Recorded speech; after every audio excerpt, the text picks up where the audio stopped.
Hello, I'm Forsi and today we're making Dasheen Croquettes island style. We've already cooked the dasheen and cut it into small pieces before crushing it with either a food processor or a fork. So we're going to set the dasheen aside for now. If you want to see how I peeled and cooked the dasheen, you can check out my other Dasheen Croquettes video.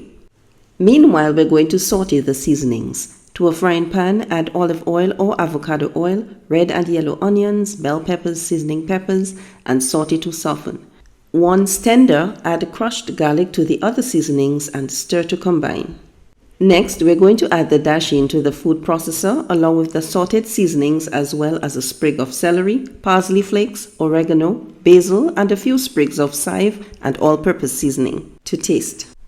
Turn on the food processor, then transfer the crushed dasheen to a bowl. Using two separate bowls, we're going to add some flour in one bowl and breadcrumbs in the other bowl. Now we're going to heat up some oil in a pot or deep fryer while we prepare an egg wash by whisking 2 tablespoons of milk and 2 eggs. Place the egg wash between the flour and the breadcrumbs. To make the dasheen croquettes, we're going to take about 1 tablespoon of dasheen, or you can make a judgment call based on the size balls that you want to make. We're going to lightly coat our hands with flour, roll the crushed dasheen between our palms to form a ball and give it a quick roll in the flour, dip the ball in the egg wash, then roll it in the breadcrumbs to coat and reshape accordingly.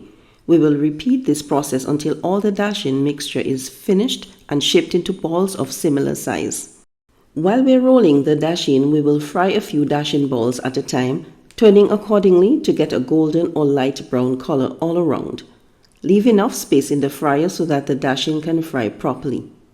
Once fried, drain the dasheen croquettes on paper towels before serving. Voila! Crispy golden brown dasheen croquettes. Thanks for watching Storytime and Cooking with Forsi. Don't forget to like and subscribe for more stories and recipes.